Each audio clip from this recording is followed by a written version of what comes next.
আলাইকুম। নিশ্চয়ই সবাই ভালো আছেন, আলহামদুলিল্লাহ আমরাও ভালো আছি। তো দেখতে পাচ্ছি এখানে আমি কালো জিরা দিছি, আদা রসুন পেঁয়াজ বাটা সব কিছু মশলা দিছি, জিরা গুঁড়া, ধনিয়া গুঁড়া, হলুদ মরিচ, সরিষার তেল সব দিছি।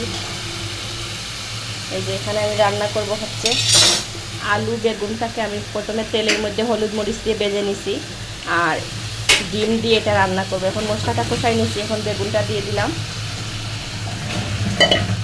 এখন আমি ডিমটাকে ছুলিয়ে নিয়ে তারপরে ডিমটা দিয়ে দিব। এই বেগুন আলু দিয়ে আর ডিম দিয়ে যে একটা কারি রান্না করা হয়, এটা অনেক বেশি মজা। আপনারা একবার ট্রাই করতে পারেন, ভীষণ মজা,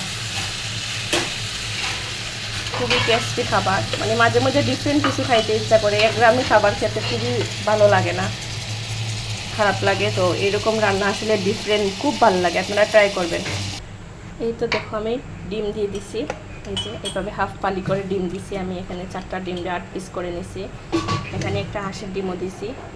আর এই যে দেশি পিওর জেন বাকরের পাতা, এটা দিব আমি উপরে। কি যে গ্রান আর কি স্বাদ হবে কি বলবো আপনাদেরকে আমি।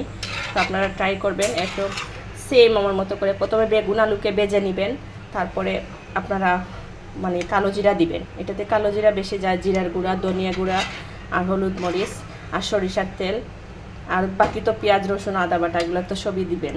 খুব মজা। এই রান্নাটা যে খাইছে আসলে সেই বুঝে কি যে স্বাদ। তো কেমন হইলো আমার এই রান্নাটা, আমি এখনও নামাই নাই, তা ফাইনাল লুক দেখাচ্ছি আপনাদেরকে। এই তো ফাইনাল লুক, কেমন হইলো বলবেন। এই যে ধনিয়া পাতাও দিয়ে দিছি, কি যে লোভনীয় হয়েছে কি বলবো। আর আপনাদেরকে আর একটা কথা বলতে ভুলে গেছি, আপনারাও যে এটার টেস্ট বাড়ানোর জন্য আপনারা হালকা 2-1টা চিনির দানা দিবেন, মানে চিনি যেটাকে বলে, একটু চিনি দিবেন, খুব বেশি টেস্ট বাড়বে। সবাই ভালো থাকবেন, আসসালামু আলাইকুম।